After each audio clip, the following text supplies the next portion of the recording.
Hi ಗೆಳೆಯರೇ, ಸಾಧಕರ ಅಡ್ಡ ಯೂಟ್ಯೂಬ್ ಚಾನಲ್ಗೆ ತಮಗೆಲ್ಲರಿಗೂ ಸ್ವಾಗತ. ಗೆಳೆಯರೇ, ಈ ವಿಡಿಯೋದಲ್ಲಿ ನಾನು ಮುಂದೆ ಬರ್ತಕ್ಕಂಥ KAS, PSI, FDA, SDA, PC, PDO ಮುಂತಾದ ಹಲವಾರು ಎಕ್ಸಾಮ್ಸ್ಗಳಲ್ಲಿ ವೆರಿ ಇಂಪಾರ್ಟೆಂಟ್ ಆಗಿ ಕೇಳ್ತಕ್ಕಂತಹ ವಾಯುಮಂಡಲದ ರಚನೆ ಎನ್ನುವಂಥ ಟಾಪಿಕ್ ಮೇಲೆ ಟಾಪ್ 20 ಪ್ರಶ್ನೋತ್ತರಗಳಲ್ಲಿ ತಮಗೆ ಸಂಪೂರ್ಣವಾದ ವಿವರಣೆಯನ್ನು ಕೊಡ್ತಾ ಇದ್ದೀನಿ. ಸ್ನೇಹಿತರೆ, ನೀವಿನ್ನೂ ಯಾರಾದರೂ ನಮ್ಮ ಚಾನಲನ್ನು ಸಬ್ಸ್ಕ್ರೈಬ್ ಮಾಡ್ಕೊಂಡಿದ್ದಾರೆ ಸಬ್ಸ್ಕ್ರೈಬ್ ಮಾಡ್ಕೊಳ್ಳಿ. ಪಕ್ಕದಲ್ಲಿ ಕಾಣ್ತಕ್ಕಂಥ ಬೆಲ್ ಬಟನ್ ಒತ್ತೋದ್ರ ಮೂಲಕ ಸದಾ ನಮ್ಮ ಜೊತೆ ನೋಟಿಫೈ ಆಗಿರಿ. ಲೈಕ್ ಮಾಡಿ, ಶೇರ್ ಮಾಡಿ, ನಿಮ್ಮ ಅನಿಸಿಕೆ ಅಭಿಪ್ರಾಯಗಳನ್ನು ಕಾಮೆಂಟ್ ಮೂಲಕ ನಮಗೆ ತಿಳಿಸಿಕೊಡಿ ಸ್ನೇಹಿತರೆ. ಹಾಗೆ ಡಿಸ್ಕ್ರಿಪ್ಷನ್ ಬಾಕ್ಸಲ್ಲಿ ನಮ್ಮ WhatsApp group, Telegram group, Twitter ಮತ್ತು ಫೇಸ್ಬುಕ್ ಗ್ರೂಪಿನ ಒಂದು ಲಿಂಕನ್ನು ಕೊಟ್ಟಿದ್ದೀನಿ. ನೀವು ಅವಕ್ಕೆಲ್ಲ ಜಾಯ್ನ್ ಆಗೋದ್ರ ಮೂಲಕ ಅತಿ ಹೆಚ್ಚಿನ ಮಾಹಿತಿಗಳನ್ನು ಪಡ್ಕೊಬೇಕು ಅಂತ ಹೇಳ್ತಾ ಇದ್ದೀನಿ. ಸ್ನೇಹಿತರೆ, ಬನ್ನಿ ಹಾಗಾದರೆ ಈ ಒಂದು ವಿಡಿಯೋವನ್ನು ಸ್ಟಾರ್ಟ್ ಮಾಡೋಣ. ಮೊದಲ ಪ್ರಶ್ನೆ, ಹವಾಗುಣದ ಬಗ್ಗೆ ಅಧ್ಯಯನ ಮಾಡುವುದನ್ನು ಏನೆನ್ನುತ್ತಾರೆ? ಉತ್ತರ ಮಿಟಿಯರಾಲಜಿ.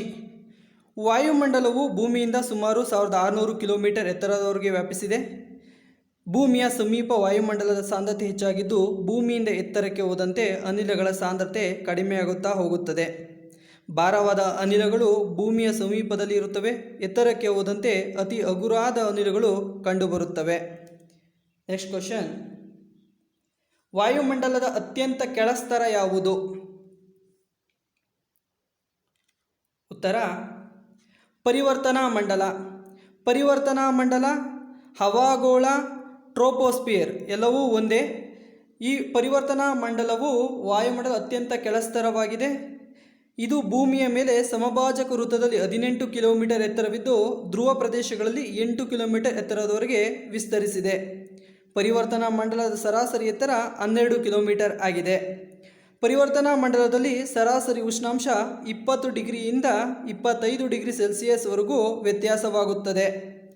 ಮುಂದಿನ ಪ್ರಶ್ನೆ, ಪರಿವರ್ತನಾ ಮಂಡಲದಲ್ಲಿ ಪ್ರತಿ 1000 ಮೀಟರ್ ಎತ್ತರಕ್ಕೆ ಹೋದಂತೆ ಎಷ್ಟು ಉಷ್ಣಾಂಶ ಕಡಿಮೆಯಾಗುತ್ತದೆ? ಉತ್ತರ 6.5 ಡಿಗ್ರಿ ಸೆಲ್ಸಿಯಸ್.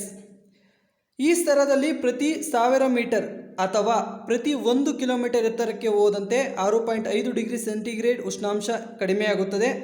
ಪರಿವರ್ತನಾ ಮಂಡಲದಿಂದ ಸಮುದ್ರ ಮಟ್ಟದಲ್ಲಿ ವಾಯುಮಂಡಲದ ಸರಾಸರಿ ಒತ್ತಡ 1013.25 ಮಿಲಿಬಾರ್ ಇದ್ದು, ಪ್ರತಿ 1000 ಮೀಟರ್ಗಳಿಗೆ ಅಥವಾ 1 ಕಿಲೋಮೀಟರ್ ಎತ್ತರಕ್ಕೆ ಹೋದಂತೆ 104 ಮಿಲಿಬಾರ್ ಒತ್ತಡ ಕಡಿಮೆಯಾಗುತ್ತದೆ. ನೆಕ್ಸ್ಟ್ ಕ್ವಶನ್, ಮೋಡಗಳು, ಮಾರುತಗಳು, ಮಿಂಚು, ಮಂಜು, ಹಿಮ ಮುಂತಾದ ವಿದ್ಯಮಾನಗಳು ಯಾವ ವಲಯದಲ್ಲಿ ಕಂಡುಬರುತ್ತವೆ? ಸರಿಯಾದ ಉತ್ತರ ಪರಿವರ್ತನಾ ಮಂಡಲ. ಮೋಡ, ಮಾರುತ, ಮಿಂಚು, ವೃಷ್ಟಿಗುಡುಗು, ಹಿಮ, ಮಂಜು ಮುಂತಾದವುಗಳೆಲ್ಲವೂ ಕಂಡುಬರುವಂಥದ್ದು ಪರಿವರ್ತನಾ ಮಂಡಲದಲ್ಲಿ ಮಾತ್ರವಾಗಿದೆ.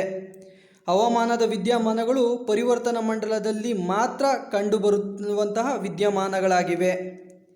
ಪರಿವರ್ತನಾ ಮಂಡಲದಲ್ಲಿ ಅನಿಲಗಳ ಸಾಂದ್ರತೆ 75%ಇರುತ್ತದೆ. ನೆಕ್ಸ್ಟ್ ಕ್ವಶನ್, ಪರಿವರ್ತನಾ ಮಂಡಲದಲ್ಲಿ ಅತಿ ಹೆಚ್ಚಾಗಿ ಕಂಡುಬರುವ ಅನಿಲಗಳು ಯಾವುವು? ಉತ್ತರ ಸಾರಜನಕ, ಆಮ್ಲಜನಕ ಮತ್ತು ಆರ್ಗಾನ್. ಈ ಪರಿವರ್ತನಾ ಮಂಡಲದಲ್ಲಿ ಈ 3 ಸಾರಜನಕ, ಆಮ್ಲಜನಕ ಮತ್ತು ಆರ್ಗಾನ್ ಅನಿಲಗಳು ಅತಿ ಹೆಚ್ಚಾಗಿ ಕಂಡುಬರುತ್ತವೆ. ನೆಕ್ಸ್ಟ್ ಕ್ವಶನ್, ಪರಿವರ್ತನಾ ಮಂಡಲ ಮತ್ತು ಸಮೋಷ್ಣ ಮಂಡಲಗಳನ್ನು ಬೇರ್ಪಡಿಸುವಂತಹ ಸೀಮಾ ವಲಯ ಯಾವುದು? ಉತ್ತರ ಪರಿವರ್ತನಾ ವಿರಾಮ ಅಥವಾ ಟ್ರೋಪೋಪಾಸ್ ಅಂತಲೂ ಕರೆಯುತ್ತಾರೆ. ಪರಿವರ್ತನಾ ವಿರಾಮವು ಪರಿವರ್ತನಾ ಮಂಡಲ ಮತ್ತು ಸಮೋಷ್ಣ ಮಂಡಲಗಳನ್ನು ಬೇರ್ಪಡಿಸುವಂಥ ಸೀಮಾ ವಲಯವಾಗಿದೆ. ಪರಿವರ್ತನಾ ವಿರಾಮದಲ್ಲಿ ವಾಯುಧಾರೆಗಳು, ಜೆಟ್ ಸ್ಟ್ರೀಮ್ಸ್ ಕಂಡುಬರುತ್ತವೆ.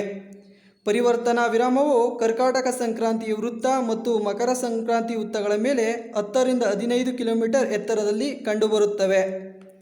ನೆಕ್ಸ್ಟ್ ಕ್ವಶನ್, ಸಮೋಷ್ಣ ಮಂಡಲದ ವ್ಯಾಪ್ತಿಯು ಎಷ್ಟು ಕಿಲೋಮೀಟರ್ವರೆಗೆ ವಿಸ್ತರಿಸಿದೆ?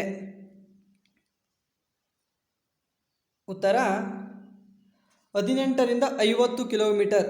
ಸಮೋಷ್ಣ ಮಂಡಲ ಅಥವಾ ವಾಯುಗೋಳ ಅಥವಾ ಗಾಳಿಯ ಪದರು, ಇಂಗ್ಲೀಷ್ನಲ್ಲಿ ಸ್ಟ್ರಾಟೋಸ್ಪಿಯರ್, ಇದು 18 ರಿಂದ 50 ಕಿಲೋಮೀಟರ್ವರೆಗೆ ಹಬ್ಬಿದೆ.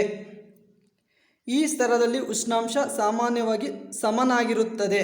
ಈ ಸ್ತರದಲ್ಲಿ ಎತ್ತರಕ್ಕೆ ಹೋದಂತೆ ಉಷ್ಣಾಂಶದ ವ್ಯತ್ಯಾಸ ಆಗುವುದಿಲ್ಲ. ನೆಕ್ಸ್ಟ್ ಕ್ವಶನ್, ಯಾವ ವಲಯದಲ್ಲಿ ಓಝೋನ್ ಪದರ ಕಂಡುಬರುತ್ತದೆ? ಉತ್ತರ ಸ್ಟ್ರಾಟೋಸ್ಪಿಯರ್. ಸ್ಟ್ರಾಟೋಸ್ಪಿಯರ್ ಅಥವಾ ಸಮೋಷ್ಣ ಮಂಡಲದಲ್ಲಿ ಓಝೋನ್ ಪದರವು ಕಂಡುಬರುತ್ತದೆ. ಇದು ಸೂರ್ಯನಿಂದ ಬರುವಂತಹ ಅತಿ ನೇರಳೆ ಅಥವಾ ನೀಲಿ ಕಿರಣಗಳನ್ನು ಅಲ್ಟ್ರಾವೈಲೆಟ್ಸ್ ತಡೆದು ಭೂಮಿಯ ಮೇಲಿನ ಜೀವಿಗಳಿಗೆ ರಕ್ಷಣೆ ಒದಗಿಸುವ ಸ್ತರವಾಗಿದೆ. ಓಝೋನ್ ವಲಯವು ಭೂಮಿಯಿಂದ ಸುಮಾರು 15ರಿಂದ 35 ಕಿಲೋಮೀಟರ್ ಎತ್ತರದಲ್ಲಿ ಸಾಂದ್ರವಾಗಿ ವಿಸ್ತರಿಸಿದೆ. ನೆಕ್ಸ್ಟ್ ಕ್ವಶನ್, ವಿಶ್ವ ಓಝೋನ್ ದಿನವನ್ನಾಗಿ ಯಾವ ದಿನವನ್ನು ಆಚರಿಸುತ್ತಾರೆ? ಉತ್ತರ ಸೆಪ್ಟೆಂಬರ್ 16. ಪ್ರತಿ ವರ್ಷವೂ ಸೆಪ್ಟೆಂಬರ್ 16ರಂದು ವಿಶ್ವ ಓಝೋನ್ ದಿನವನ್ನಾಗಿ ಆಚರಿಸಲಾಗುತ್ತದೆ. ನೆಕ್ಸ್ಟ್ ಕ್ವಶನ್, ಅತ್ಯಂತ ಕಡಿಮೆ ಉಷ್ಣಾಂಶ ಕಂಡುಬರುವ ವಲಯ ಯಾವುದು? ಉತ್ತರ ಮಧ್ಯಮಂಡಲ. ಮಧ್ಯಮಂಡಲ ಅಥವಾ ಶೀತವಲಯ, ಇಂಗ್ಲಿಷಲ್ಲಿ ಮೆಸೋಸ್ಪಿಯರ್ ಎಂದು ಕರೆಯುತ್ತಾರೆ. ಇದು ಸಮೋಷ್ಣ ಮಂಡಲದಿಂದ ಅಂದರೆ 50 ಕಿಲೋಮೀಟರ್ ಎತ್ತರದಿಂದ 80 ಕಿಲೋಮೀಟರ್ವರೆಗೆ ಎತ್ತರದವರೆಗೆ ವಿಸ್ತರಿಸಿದೆ. ಮಧ್ಯಮಂಡಲದಲ್ಲಿ ಉಷ್ಣಾಂಶ ಅತಿ ಕಡಿಮೆ ಇರುತ್ತದೆ. ಕಾರಣ ಈ ಸ್ತರದಿಂದ ಅನಿಲಗಳ ಸಾಂದ್ರತೆ ಕಡಿಮೆ ಆಗುವುದರಿಂದ ಹಾಗೂ ಇದು ಭೂಮಿಯಿಂದ ಹೆಚ್ಚು ದೂರ ಇರುವುದರಿಂದ ಇಲ್ಲಿ ಉಷ್ಣಾಂಶವು 80 ಕಿಲೋಮೀಟರ್ ಎತ್ತರದಲ್ಲಿ -100 ಡಿಗ್ರಿ ಸೆಂಟಿಗ್ರೇಡ್ವರೆಗೂ ಉಷ್ಣಾಂಶ ಕಂಡುಬರುತ್ತದೆ. ಇದು ಅತ್ಯಂತ ಶೀತ ಸ್ತರ ಆಗಿದೆ. ನೆಕ್ಸ್ಟ್ ಕ್ವಶನ್, ಸ್ನೇಹಿತರೆ, ಈ ವಿಡಿಯೋವನ್ನು ನೋಡೋದ್ರ ಮೂಲಕ ನೀವು ಲೈಕ್ ಮಾಡಿ, ಶೇರ್ ಮಾಡಿ ಮತ್ತು ಸಬ್ಸ್ಕ್ರೈಬ್ ಮಾಡಿಕೊಂಡು ನಿಮ್ಮೆಲ್ಲ ಸ್ನೇಹಿತರಿಗೆ ನೀವು ಈ ವಿಡಿಯೋನ ಶೇರ್ ಮಾಡೋದ್ರ ಮೂಲಕ ನಮಗೆ ಪ್ರೋತ್ಸಾಹವನ್ನು ನೀಡಿ. ಇನ್ನೂ ಕ್ವಶನ್ಸ್ ಇದ್ದಾವೆ, ನೆಕ್ಸ್ಟ್ ನೋಡೋಣ. ಮಧ್ಯಮಂಡಲ ಮತ್ತು ಅಯಾನು ಮಂಡಲಗಳನ್ನು ಬೇರ್ಪಡಿಸುವ ವಲಯ ಯಾವುದು? ಉತ್ತರ ಮಧ್ಯಂತರ ವಿರಾಮ ಸೀಮಾ ವಲಯ. ಮಧ್ಯಮಂಡಲ ಮತ್ತು ಅಯಾನು ಮಂಡಲಗಳನ್ನು ಬೇರ್ಪಡಿಸುವಂಥ ವಲಯ ಮಧ್ಯಂತರ ವಿರಾಮ ಸೀಮಾ ವಲಯವಾಗಿದೆ. ಈ ಮಧ್ಯಮಂಡಲವು ಅತ್ಯಂತ ಶೀತ ಸ್ತರವಾಗಿದ್ದು ಅನಿಲಗಳು ಬಹಳ ವಿರಾಮವಾಗಿರುತ್ತವೆ. ಇನ್ನು ಉಲ್ಕೆಗಳು ಮಧ್ಯಮಂಡಲವನ್ನು ಪ್ರವೇಶ ಮಾಡಿದ ತಕ್ಷಣ ಕರಗಿ ಹೋಗುತ್ತವೆ. ಆದ್ದರಿಂದ ಮಧ್ಯಮಂಡಲವನ್ನು ಉಲ್ಕೆಗಳು ಕರಗುವ ಸ್ತರವೆಂದು ಕರೆಯುತ್ತಾರೆ. ನೆಕ್ಸ್ಟ್ ಕ್ವಶನ್, ಯಾವ ವಲಯವನ್ನು ಇಂಜಿನಿಯರ್ಗಳ ಸ್ತರ ಅಥವಾ ವಲಯ ಎಂದು ಕರೆಯುತ್ತಾರೆ? ಉತ್ತರ ಅಯಾನು ಮಂಡಲ ಅಥವಾ ಉಷ್ಣತಾ ಮಂಡಲ, ಅಯೋನೋಸ್ಪಿಯರ್. ಇದನ್ನು ಇಂಜಿನಿಯರ್ಗಳ ಸ್ತರ ಅಥವಾ ವಲಯ ಎಂದು ಕರೆಯುತ್ತಾರೆ. ಇದು ಸುಮಾರು 80 ಕಿಲೋಮೀಟರ್ ಎತ್ತರದಿಂದ 400 ಕಿಲೋಮೀಟರ್ ಎತ್ತರವರೆಗೆ ವಿಸ್ತರಿಸಿದೆ. ಈ ಸ್ತರವನ್ನು 1902ರಲ್ಲಿ ಕೆನೆಲಿ ಮತ್ತು ಹೆವಿಸೈಡ್ ಇಂಜಿನಿಯರ್ಗಳು ಶೋಧಿಸಿದ್ದಾರೆ. ಆದ್ದರಿಂದ ಈ ಒಂದು ವಲಯವನ್ನು ಇಂಜಿನಿಯರ್ಗಳ ಸ್ತರ ಎಂದು ಕರೆಯುತ್ತಾರೆ. ನೆಕ್ಸ್ಟ್ ಕ್ವಶನ್, ಅಯಾನು ಮಂಡಲದಿಂದ ಪ್ರಧಾನ ಅನಿಲ ಯಾವುದು? ಉತ್ತರ ಜಲಜನಕ. ಜಲಜನಕವು ಅಯಾನು ಮಂಡಲದ ಅತಿ ಪ್ರಧಾನ ಅನಿಲವಾಗಿದೆ. ಜಲಜನಕ ಮತ್ತು ಹೀಲಿಯಂ ಅನಿಲಗಳು ಸೂರ್ಯನಿಂದ ಬರುವಂತಹ ನೀಲಿ ಕಿರಣಗಳು, ಎಕ್ಸ್ರೇ ಮತ್ತು ಗಾಮಾ ಕಿರಣಗಳನ್ನು ಹೀರಿಕೊಂಡು ಉಷ್ಣಾಂಶವನ್ನು ಪಡೆಯುತ್ತವೆ. ಈ ಸ್ತರದಲ್ಲಿ ಉಷ್ಣಾಂಶವು ಹೆಚ್ಚಾಗುತ್ತದೆ. ನೆಕ್ಸ್ಟ್ ಕ್ವಶನ್, ಯಾವ ವಲಯವು ಆಕಾಶವಾಣಿಯ ಬೇರೆ ಬೇರೆ ತರಂಗಗಳನ್ನು ಭೂಮಿಗೆ ಪ್ರತಿಫಲಿಸುವ ಸ್ತರವಾಗಿದೆ? ಉತ್ತರ ಉಷ್ಣತಾ ಮಂಡಲ. ಉಷ್ಣತಾ ಮಂಡಲವು ರೇಡಿಯೋ ಮತ್ತು ದೂರದರ್ಶನ ಮಾಧ್ಯಮಗಳಿಗೆ ಸಹಾಯಕವಾದಂಥ ಸ್ತರವಾಗಿದೆ. ಈ ಒಂದು ಮಂಡಲದಲ್ಲಿ ಆಕಾಶವಾಣಿಯ ಬೇರೆ ಬೇರೆ ತರಂಗಗಳನ್ನು ಭೂಮಿಗೆ ಪ್ರತಿಫಲಿಸುವುದರ ಮೂಲಕ ಅವುಗಳು ಪ್ರಸಾರಗೊಳ್ಳಲು ನೆರವಾಗುತ್ತವೆ. ನೆಕ್ಸ್ಟ್ ಕ್ವಶನ್, ಅಯಾನು ಮಂಡಲದಲ್ಲಿ ಧನ ವಿದ್ಯುತ್ ಗುಣ ಹೊಂದಿರುವ ಅಣು ಯಾವುದು? ಉತ್ತರ ಪ್ರೋಟಾನ್.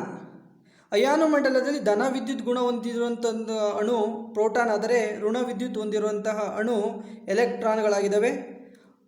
ನೆಕ್ಸ್ಟ್ ಕ್ವಶನ್, ವಿವಿಧ ಬಣ್ಣಗಳಿಂದ ಕೂಡಿದ ಬೆಳಕಿನ ಸಮೂಹಕ್ಕೆ ಏನೆಂದು ಕರೆಯುವರು? ಉತ್ತರ ಧ್ರುವ ಜ್ಯೋತಿಗಳು ಅಥವಾ ಇಂಗ್ಲಿಷಲ್ಲಿ ಅರೋರಾ. ಧ್ರುವ ಜ್ಯೋತಿಗಳೆಂದರೆ ಸಂಜೆಯ ಅವಧಿಯಲ್ಲಿ ಸೂರ್ಯಾಸ್ತವಾದ ನಂತರ ಕಾಣುವಂತಹ ವಿವಿಧ ಬಣ್ಣಗಳಿಂದ ಕೂಡಿದ ಬೆಳಕಿನ ಸಮೂಹಕ್ಕೆ ಧ್ರುವ ಜ್ಯೋತಿಗಳು ಅಂತ ಕರೀತಾರೆ.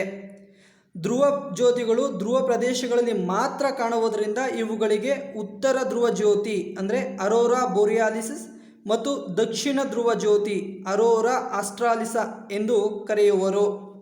ನೆಕ್ಸ್ಟ್ ಕ್ವಶನ್, ವಾಯುಮಂಡಲದ ಅತ್ಯಂತ ಎತ್ತರವಾದ ವಲಯ ಯಾವುದು? ಉತ್ತರ ಬಾಹ್ಯಮಂಡಲ. ವಾಯುಮಂಡಲದ ಅತ್ಯಂತ ಎತ್ತರವಾದ ಸ್ತರವೇ ಬಾಹ್ಯಮಂಡಲವಾಗಿದೆ. ಇದು ಸುಮಾರು 400 ಕಿಲೋಮೀಟರಿಂದ 1600 ಕಿಲೋಮೀಟರ್ ಎತ್ತರವರೆಗೂ ವಿಸ್ತರಿಸಿದೆ. ಆದರೆ ಈ ಸ್ತರವು 400 ಕಿಲೋಮೀಟರಿಂದ 750 ಕಿಲೋಮೀಟರ್ ಎತ್ತರದವರೆಗೂ ಗೋಚರಿಸುವುದು.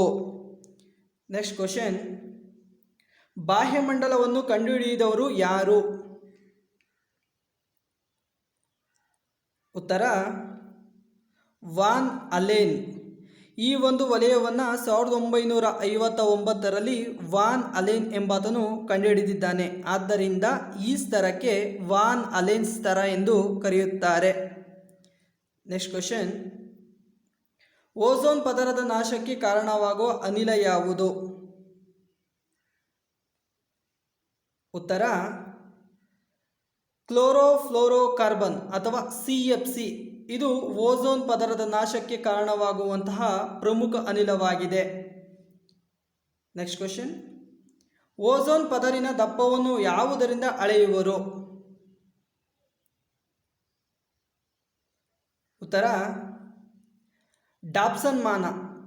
ಡಾಪ್ಸನ್ ಮಾನ ಎಂಬ ಉಪಕರಣದಿಂದ ಓಝೋನ್ ಪದರಿನ ದಪ್ಪವನ್ನು ಅಳೆಯುತ್ತಾರೆ. ಸ್ನೇಹಿತರೆ, ಇದಿಷ್ಟು ಟಾಪ್ 20 ಪ್ರಶ್ನೋತ್ತರಗಳಾಗಿತ್ತು. ನೀವಿನ್ನೂ ಯಾರಾದರೂ ನಮ್ಮ ಚಾನಲ್ಗೆ ಸಬ್ಸ್ಕ್ರೈಬ್ ಆಗಿಲ್ಲ ಅಂದರೆ ಸಬ್ಸ್ಕ್ರೈಬ್ ಮಾಡ್ಕೊಳ್ಳಿ. ಈ ವಿಡಿಯೋಗೆ ಒಂದು ಲೈಕ್ ಕೊಡಿ ಮತ್ತು ಈ ವಿಡಿಯೋನ ಯಾರ್ಯಾರು ಕಾಂಪಿಟೇಟಿವ್ ಎಕ್ಸಾಮ್ದಲ್ಲಿ ಸ್ಟಡಿ ಮಾಡ್ತಾಯಿದ್ರೋ ಅವ್ರಿಗೆಲ್ಲರಿಗೂ ಕಳಿಸ್ಕೊಡಿ ಅಂತ ಹೇಳ್ತಾ ಥ್ಯಾಂಕ್ ಯು.